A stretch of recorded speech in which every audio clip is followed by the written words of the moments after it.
अब बात करेंगे विस्तार से खबरों की। सबसे पहले बात लखनऊ की। लखनऊ से बड़ी खबर आपको बता दें, यूपी एसटीएफ को बड़ी सफलता मिली है। सॉल्वर बैठाने वाले गिरोह का मेंबर अरेस्ट कर लिया गया है। पुलिस भर्ती परीक्षा में अभ्यर्थियों से मोटी रकम लिया करता था।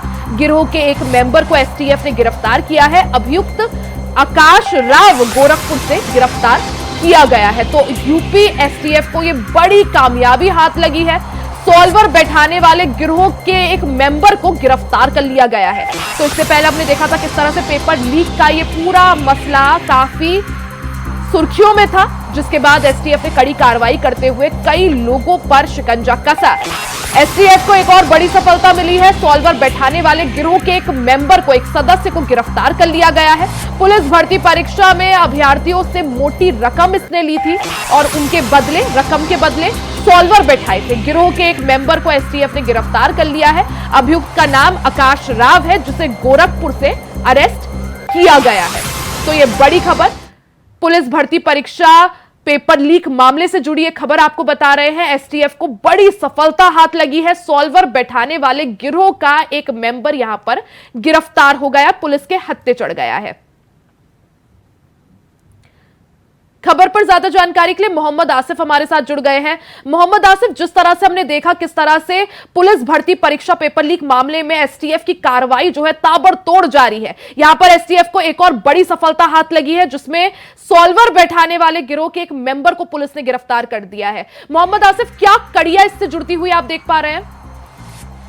जी बिल्कुल रिया, बता दूं कि पुलिस भर्ती परीक्षा पेपर लीक मामले में एसटीएफ पूरी तरह से एक्टिव मोड में नजर आ रही है और लगातार जो पेपर लीक कराने के जो आरोपी हैं सॉल्वर गैंग है, लगातार उनके खिलाफ एक्शन भी कर रही है और गिरफ्तारी भी कर रही है। और 9 ऐसे आरोपी हैं जिनको नकल माफिया भी घोषित करने की तैयारी पूरी तरह से एसटीएफ ने कर ली है। उनके खिलाफ मनी लॉन्ड्रिंग का केस भी चलेगा। और अगर बात करें ताजा मामले की, तो एसटीएफ की गोरखपुर यूनिट ने आकाश राव को गिरफ्तार किया है। और आकाश राव के बारे में एसटीएफ का यह कहना है कि वह बायोमेट्रिक कंपनी में फील्ड मैनेजर था और इसका फायदा उठाते हुए वह सॉल्वर गैंग को परीक्षा में बैठा देता था। और बता दें कि आकाश राव ने कई ऐसे परीक्षार्थियों का पेपर दूसरे से दिलवाया है। और गोरखपुर की बात करें तो गोरखपुर में दुर्गेश यादव नाम के परीक्षार्थी को इसने परीक्षार्थी के स्थान पर दूसरे को बैठा दिया था परीक्षा में। और यह काफी शातिर जो है मोहम्मद आसिफ, अभी तक इस मामले में कई गिरफ्तारियां हुई हैं, अब एक और गिरफ्तारी यहां पर एसटीएफ ने की है। क्या माना जाए और कहां-कहां ये तार जुड़ते हुए, नेटवर्क कितना बड़ा, और क्योंकि अब एक और गिरफ्तारी हो गई है, इनसे पूछताछ किस तरह से जारी है और किस तरह से अब एसटीएफ के रडार में और कौन-कौन? जी बिल्कुल, बता दूं रिया कि जिस तरह से एसटीएफ लगातार एमपी, राजस्थान, बिहार समेत कई राज्यों में भी ताबड़तोड़ छापेमारी कर लगातार पुलिस भर्ती परीक्षा पेपर लीक के जो आरोपी थे उनको गिरफ्तार कर रही है। और अगर बात करें आकाश राव की, तो आकाश राव बेहद शातिर सॉल्वर गैंग का सरगना है। यह अपने सदस्य को परीक्षा केंद्र के अंदर भेज देता है और जो परीक्षार्थी रहता है उसकी ड्यूटी गेट पर ही लगा देता है। और जब सॉल्वर आता है तो उसी परीक्षार्थी का अंगूठा लगाकर बायोमेट्रिक कराकर जो सॉल्वर है उसे अंदर भेज देता है। तो तमाम ऐसे खुलासे आकाश राव की तरफ से किए गए हैं, जिससे माना जा रहा है कि जल्द ही कई और भी सॉल्वर गैंग के सरगना गिरफ्तार होंगे। और यह सभी राजीव नयन जो मास्टरमाइंड है, जिसने पूरा पेपर लीक कराने का षड्यंत्र रचा था और पेपर को कई लोगों के पास पहुंचाया था, तो यह आकाश राव भी इसी गिरोह का सदस्य है और यह काफी शातिर है। इसको टेक्निकल जानकारी थी और यही वजह रही कि पेपर लीक मामले में आकाश राव ने भी मोटी कमाई की थी। और पूछताछ में यह पता चला है कि एसटीएफ अब कई और ठिकानों पर छापेमारी करेगी। कई और भी सॉल्वर गैंग के जो सदस्य हैं उनके खिलाफ कार्रवाई करेगी।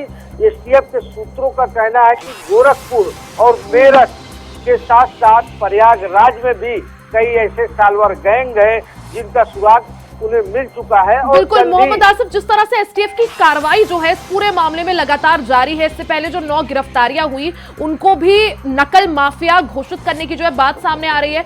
क्या जो आज जो गिरफ्तारी हुई है जिसमें आकाश राव का नाम शामिल आया है, शामिल हुआ है, क्या माना जाए, क्या आकाश राव की भी मुश्किलें यहाँ पर बढ़ती हुई उसको भी नकल माफिया घोषित किया जाएगा? जी बिल्कुल, निश्चित तौर पर जिस तरह से यूपी सीएम योगी आदित्यनाथ के निर्देश पर और प्रशांत कुमार ने जो निर्देश दिया था उस पर एसटीएफ पूरी तरह से एक्टिव नजर आ रही। और 9 आरोपी आकाश राव के पहले जो अरेस्टिंग हुए, राजू नयन मिश्रा, अजीत चौहान समेत 9 आरोपियों के खिलाफ एसटीएफ पूरी तरह से लग गए, सबूत इकट्ठा कर रही है। उन्हें नकल माफिया घोषित किया जाएगा और साथ ही साथ इनके बैंक अकाउंट भी खंगाले जा रहे हैं और ईडी के जरिए मनी लॉन्ड्रिंग का भी केस होगा। और इसी कड़ी में अब आकाश राव भी शामिल हो गए हैं। कहा जा रहा है कि आकाश राव के बैंक अकाउंट और डिटेल खंगाले जाएंगे और साथ ही साथ इन पर भी नकल माफिया की कार्रवाई की जाएगी। और जिस तरह से लगातार एसटीएफ का शिकंजा नकल माफियाओं पर कसता जा रहा है, अभी कई ऐसे चेहरे हैं जिनके खिलाफ अभी एक्शन होना बिल्कुल मोहम्मद आसिफ, एसटीएफ ने सख्त रुख अपना रखा है इस पूरे मामले में। कई गिरफ्तारियां अब तक हो चुकी है, एक और बड़ी सफलता एसटीएफ को यहां पर लगी। आप नजर बनाए रखें। बहुत बहुत शुक्रिया तमाम जानकारी के लिए। वहीं अब बात दिल्ली की कर लेते हैं। दिल्ली से बड़ी खबर इस वक्त की, यौन शोषण मामले में अहम सुनवाई आज होने वाली है। बृजभूषण शरण सिंह की आज अदालत में पेशी होगी, राउज एवेन्यू कोर्ट में सुनवाई होगी। तो ये बड़ी जानकारी आपको दिल्ली से दे रही है। दिल्ली से जुड़ी बड़ी खबर आपको बता दें, महिला पहलवानों द्वारा बीजेपी सांसद बृजभूषण शरण सिंह पर यौन शोषण के आरोप लगाए गए थे, जिसके बाद इस पूरे मामले पर आज अहम सुनवाई होनी है। बृजभूषण शरण सिंह की आज पेशी होगी, राउज एवेन्यू कोर्ट में ये सुनवाई होगी। तो बड़ी खबर आपको बता दें, बृजभूषण शरण सिंह बीजेपी के सांसद भी है कैसरगंज से। साथ ही बृजभूषण शरण सिंह भारतीय कुश्ती संघ के पूर्व अध्यक्ष भी थे। इस दौरान उन पर महिला पहलवानों ने यौन शोषण के आरोप लगाए थे। आज इस मामले को लेकर राउज एवेन्यू कोर्ट में सुनवाई है। हमारे साथ संवाददाता अजीत कुमार ज्यादा जानकारी के साथ जुड़ गए हैं। अजीत, क्या कुछ, कब, कितने बजे सुनवाई है? साथ ही यौन शोषण का ये जो पूरा मामला है, क्या माना जाए आज सुनवाई में क्या कुछ होने वाला है? देखिए बिल्कुल रिया, बताना चाहूंगा कथित जो यौन शोषण जो मामला है महिला पहलवानों द्वारा, ये मामला जो आरोप है, जो बृजभूषण शरण जो न केवल सांसद है बल्कि WFI यानी जो भारतीय कुश्ती संघ है उसके अध्यक्ष भी रह चुके हैं, उन पर उस समय यौन शोषण का जो आरोप है महिला पहलवानों ने लगाया था, जिसके बाद लगातार ये मामला जो है इसमें मामला दर्ज किया गया। और उसी से संबंधित आज दिल्ली के राउज एवेन्यू कोर्ट में एक अहम इस मामले में सुनवाई होनी है। हालांकि जिस तरीके से बताया जा रहा है कि दोपहर बाद यानी कि 12 बजे के बाद किसी भी वक्त इस मामले में सुनवाई हो सकती है, लेकिन अगर हम बात करें तो लगातार ये मामला जो पिछले लंबे समय से चला आ रहा है, क्योंकि इससे पहले भी देखा गया था जब मामला दर्ज नहीं हो रहा था तो उस समय महिला पहलवानों ने किस तरीके से जो आक्रोश अपना व्यक्त किया था, प्रदर्शन किया था, उसके बाद भी लगातार बृजभूषण शरण की गिरफ्तारी को लेकर के समय समय पर लगातार महिला पहलवानों ने अपना गुस्सा दिखाया था। तो निश्चित तौर पर कहा जा सकता है कि आज जब सुनवाई होगी तो सबकी निगाहें जो है वो दिल्ली के राउज एवेन्यू कोर्ट पर आगे टिकी होगी कि क्या कोर्ट किस तरह की जो सुनवाई है, क्या फैसला देता है, किस तरीके से, क्या किसी के पक्ष में आज मामले। अजीत, क्या माना जाए आज सुनवाई में क्या कुछ खास होने वाला है? क्या कुछ दलीलें रखी जाएंगी? साथ ही क्या आज फैसला संभव है? देखिए बिल्कुल, अगर हम बात करें फैसला को जिस तरीके से मामला लंबे समय से चला आ रहा है तो ये कह पाना शायद जल्दबाजी होगा रिया कि क्या आज फैसला आ पाना संभावित है या नहीं। लेकिन मामला लगातार चला रहा है, दलीलें जो है वो किस तरीके से कब का मामला है, किस तरीके से उस समय कौन उस जगह पर शामिल था, क्योंकि जिस तरीके से इस मामले में एक महिला जो नाबालिग पहलवान है उसने अपना नाम भी वापस लिया था, तो लगातार कहीं ना कहीं अब मामला कुछ हद तक ये कहा जा सकता है कि महिला पहलवानों के जो पक्ष में कम थोड़ा सा होता नजर आ रहा है। जब से नाबालिग पहलवान ने अपना नाम वापस लिया था, तब से ही जो महिला पहलवानों के मामले में थोड़ा सा हल्का जरूर मामला चल रहा था, लेकिन कहीं ना कहीं जिस तरीके से लगातार चाहे वो अवार्ड वापसी का दौर चला हो या फिर जिस तरीके से लगातार समय देखने को मिला, तो कहीं ना कहीं पूरा का पूरा मामला जो आज सबकी निगाहें जो है अजीत, जिस तरह से 1 साल पहले पूरा मामला सामने आया जिसमें महिला पहलवानों ने और बड़ी बड़ी महिला पहलवान, चाहे साक्षी मलिक हो या विनेश फोगाट हो, वो सब, बजरंग पूनिया हो, ये सभी लोग इन्होंने प्रदर्शन किया। इसके बाद बृजभूषण शरण सिंह के ऊपर यौन शोषण के आरोप लगाए, गिरफ्तारी की मांग की, और अब जब अदालत में पूरा मामला चल रहा है उसके बाद आज इस मामले में सुनवाई होने वाली है। कितना अहम इस सुनवाई को माना जाए बृजभूषण शरण सिंह के लिहाज से, क्योंकि कैसरगंज से वो अभी मौजूदा सांसद है और अभी उनका टिकट जो है वो कंफर्म नहीं हो पाया है, तो कितना अहम ये सुनवाई, आज की सुनवाई बृजभूषण शरण सिंह के लिए? देखिए, आज की सुनवाई है बात तो न केवल बृजभूषण शरण के लिए बल्कि उन महिला पहलवानों के लिए भी काफी अहम हो जाता है, क्योंकि लोकसभा चुनाव की तारीखों की जो घोषणा है वो हो चुकी है। पहले चरण का चुनाव के प्रचार की जो है वो भी दौर थम चुका है। कल यानी 19 अप्रैल को पहले चरण का चुनाव होना है, तो ऐसे में कहीं ना कहीं आज की सुनवाई जो है न केवल महिला पहलवानों के लिए बल्कि बृजभूषण शरण के लिए भी काफी अहम हो सकते हैं, क्योंकि अभी तक उनका जो नाम है वो फाइनल नहीं हुआ है। तो ऐसे में जिस तरीके से लगातार जो प्रत्याशियों की जो सूची एक के बाद निकल करके सामने आ रही है, तो कहीं ना कहीं ये भाजपा के लिए बड़ा मुद्दा बन सकता है। और निश्चित तौर पर भाजपा इसी शायद यही कारण है कि भाजपा ने अभी तक जो केसरगंज से सांसद रहे भी हैं अभी तक, तो कहीं ना कहीं इनके नामों की जो घोषणा है उसमें भी काफी देरी कर रही है, ये कहा जा सकता है। हालांकि देखना होगा कि क्या आज कोर्ट फैसला सुनाता है, लेकिन जो प्रकरण रहा, जिस तरीके से दिल्ली के जंतर मंतर पर महिला पहलवानों का प्रदर्शन देखने को मिला, उसके बाद जब इस पूरे मामले में जब शिकायत दर्ज की गई और FIR दर्ज की गई, उसके बाद लगातार जिस तरीके से मामले में ढील बरती गई और उसके बाद महिला पहलवानों द्वारा अवार्ड वापसी का जो दौर है वो शुरू किया गया, तो कहीं ना कहीं ये पूरा का पूरा मामला लगातार जिस तरीके से विवादित रहा है, निश्चित तौर पर कहा जा सकता है कि आज सबकी निगाहें जो है इस कोर्ट की सुनवाई पर टिकी रहेंगी और देखना होगा कि कोर्ट क्या इस मामले में फैसला। अजीत, क्या बृजभूषण शरण सिंह आज मौजूद रहेंगे अदालत में? देखिए, बिल्कुल यहाँ सबसे बड़ी बात देखने वाली बात है, क्योंकि इससे पहले जब सुनवाई हुई थी तो बृजभूषण शरण ने उस समय भी जो है वो पेशी से जो है छूट की मांग की थी। तो देखने वाली बात है क्या आज वो पेश होते हैं, क्या कोर्ट उन्हें उसमें राहत देता है या नहीं। खैर, लेकिन सबसे बड़ी बात यह है कि जब आज कोर्ट में सुनवाई होगी तो देखने वाली बात होगी कि किस तरह की जो दलीलें हैं, चाहे वो बृजभूषण शरण की तरफ से या फिर महिला पहलवानों की तरफ से रखी जाती है, ताकि क्या आज फैसला आ पाता है या फिर अभी समय लगेगा। जिस तरह से अजीत, पहले महिला पहलवानों ने यह भी कहा था कि शिकायत हम दर्ज करने गए पुलिस थाने, लेकिन पुलिस ने शिकायत दर्ज नहीं करी, FIR दर्ज नहीं करी। फिर हमने देखा किस तरह से कोर्ट का रुख किया गया, फिर कोर्ट ने दिल्ली पुलिस को फटकार लगाई, शिकायत दर्ज करने के लिए कहा, शिकायत दर्ज हुई इस पूरे मामले में, और फिर महिला पहलवानों ने गिरफ्तारी की मांग की। जिस तरह से पूरा मामला सामने आया, बृजभूषण की छवि काफी ज्यादा इससे खराब होती हुई दिखाई दी और काफी ज्यादा धूमिल रही। देखिए, बिल्कुल जैसे मैंने कहा कि ये जो मामला लगातार जो जुड़ा रहा, अब से कहीं ना कहीं विवादित रहा, क्योंकि जहां मामला दर्ज नहीं हो रहा था उसके बाद जो महिला पहलवानों ने प्रदर्शन किया दिल्ली के। बिल्कुल अजीत, अब देखने वाली चीज होगी कि आखिर आज सुनवाई में क्या कुछ सामने आता है, क्या कुछ दलीलें रखी जाती है, क्या कुछ फैसला निकल पाता है या नहीं। बहुत बहुत शुक्रिया आपका तमाम जानकारी के लिए। वही लखनऊ से बड़ी खबर आपको बता दें, विधायक इरफान सोलंकी की संपत्तियां जब्त की जाएंगी। इरफान सोलंकी से ईडी ने 4 दिन पूछताछ की है। महाराजगंज जेल में इरफान सोलंकी बंद है, पूछताछ हुई है और कानपुर मुंबई की जो संपत्तियां हैं वो जब्त करने की तैयारी है। तो सपा विधायक इरफान सोलंकी की मुश्किलें कम होती हुई नहीं दिख रही है। महाराजगंज जेल में बंद है इरफान सोलंकी। इन पर एक घर में आगजनी का आरोप लगा था, कई मामले इनके ऊपर दर्ज है। वहीं अब इनकी मुश्किलें कम होती हुई नहीं दिखाई दे रही हैं। ईडी ने अपनी जो कार्रवाई है वो इरफान सोलंकी पर शिकंजा कसने की तैयारी कर ली है। कई सारी जो इरफान सोलंकी की संपत्तियां हैं वो जब्त करने की तैयारी है। 4 दिन तक ईडी ने इनसे पूछताछ की, जिसके बाद कानपुर मुंबई की जो संपत्तियां हैं वो जब्त की जाएंगी।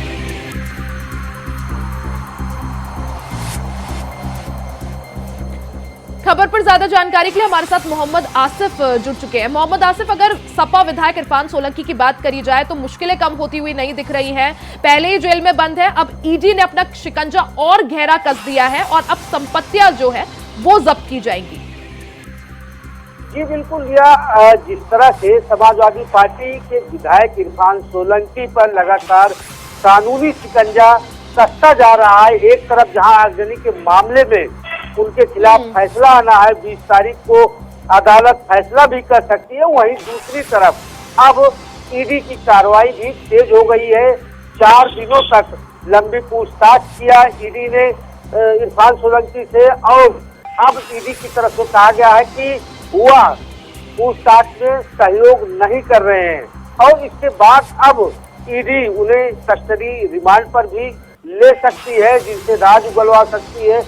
और सूत्रों का यह भी कहना है कि इसके पहले जो छापेमारी हुई थी ईडी की, उनके घर पर कई अहम सबूत मिले थे, और इसी सबूत के बिना पर ईडी की कार्रवाई आगे बढ़ रही है। फिलहाल जेल में बंद इरफान सोलंकी जिस तरह से अपने आप को बेगुनाह बता रहे हैं, लेकिन जो साक्ष्य है उनके खिलाफ जाते दिख रहे हैं, विपरीत जाते दिख रहे हैं, तो इससे यह माना जा रहा है कि जल्द ही इनके खिलाफ एक और बड़ा एक्शन होगा। और जिस तरह से ईडी ने, जिस तरह से मोहम्मद आसिफ, ईडी ने इनसे 4 दिन पूछताछ की, अब सवाल ये भी उठ रहे हैं और खबर ये भी है कि इरफान सोलंकी की कस्टडी मांग सकती है ईडी। जी बिल्कुल, जिस तरह से ईडी लगातार एक्शन मोड में है, उनसे पूछताछ कर रही है, और कानपुर, मुंबई के में जो इनकी संपत्तियां हैं उसको जब्त करने की पूरी तैयारी भी चल रही है। और साथ ही साथ जिस तरह से इरफान सोलंकी पर अब लगातार शिकंजा भी कस रहा है, और कस्टडी रिमांड पर इसलिए ईडी लेना चाह रही है क्योंकि वह जेल में रहते हुए जो उनसे पूछताछ हुई है उस पर वह सहयोग नहीं कर रहे हैं, और इसी आधार पर अब ईडी जल्द ही उन्हें कस्टडी रिमांड पर लेगी। और साथ ही साथ सूत्रों का यह भी कहना है कि इरफान सोलंकी ने अपने सीने में कई और भी राज दफन किए हैं, जिनसे उगलवाने के लिए ईडी उन्हें कस्टडी रिमांड पर लेने जा रही है। जांच में सहयोग नहीं कर रहे हैं। साथ ही हमने देखा था जिस तरह से इससे पहले जब उनके भाई भी पेश हुए थे इस मामले में, तो उन्होंने बयान दिया था कि मैं और मेरा भाई निर्दोष है। मोहम्मद आसिफ, किस तरह से इसे देखें कि जब अदालत एक तरफ फैसला सुनाने वाली है किसी भी दिन, क्योंकि आपने भी जैसा कहा कि 20 को भी हो सकता है कि फैसला संभव है, फैसला सुनाया जा सकता है, वहीं दूसरी तरफ ऐसी बयानबाजी कि मैं और मेरा भाई निर्दोष है, किस तरह से देखें? बता दूं कि जिस तरह से इरफान सोलंकी हर पेशियों पर आते हैं, कभी वह शायरी सुनाते हैं, अभी तक 4-5 पेशियों पर वह सिर्फ पत्रकारों के सामने शायरी सुनाकर चले जाते हैं और अपने आप को बेगुनाह बताते फिरते हैं। लेकिन पिछली पेशी की बात करें तो पिछली पेशी पर वह काफी डिस्टर्ब नजर आए। उन्हें शायद कहीं से यह पता चल चुका था कि उनके खिलाफ अदालत भी एक्शन ले सकती है और साथ ही साथ ईडी भी कार्रवाई कर सकती है। और जिस तरह से एक माननीय है सपा विधायक इरफान सोलंकी और उनके द्वारा जो काली कमाई की गई है उसका राज अब उगलवाने के लिए ईडी भी पूरी तरह से एक्टिव मोड में आ गई है।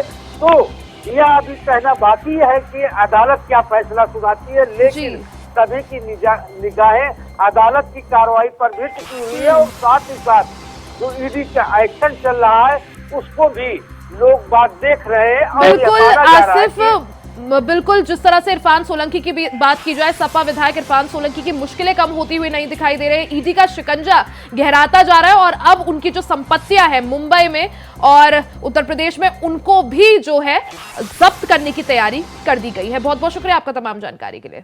वहीं अब बात एटा की कर लेते हैं। एटा में भीषण सड़क हादसा हुआ है। डिवाइडर से तेज रफ्तार कार टकरा गई। 2 मासूम समेत 4 लोगों की इसमें मौत हो गई है। तेज रफ्तार कार की डिवाइडर से टक्कर हुई, 4 की इसमें मौत हो गई है, 4 लोग घायल बताए जा रहे हैं। तो बड़ी खबर आपको बता रहे हैं, एटा से खबर है जहां भीषण सड़क हादसा देखने को मिलता है। एक कार डिवाइडर से टकरा जाती है और इस पूरे हादसे में 2 बच्चों समेत 4 लोगों की मौत हो गई है, वहीं अन्य 4 लोग जो है घायल है। तो 2 मासूम समेत 4 लोगों की मौत हो गई है। तेज रफ्तार कार डिवाइडर से टकरा गई, जिससे ये पूरा हादसा हुआ। एटा से खबर है।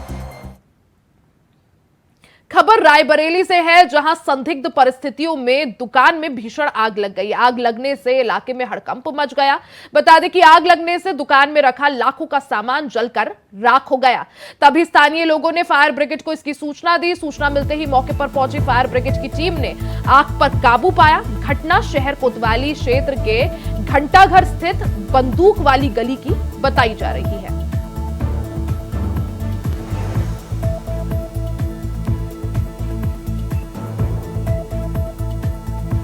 तो रायबरेली से ये खबर है, जहां एक दुकान में भीषण आग लग जाती है। आग लगने से इलाके में अफरा तफरी मच गई, जिसके बाद स्थानीय लोगों ने इसकी सूचना दमकल विभाग को दी।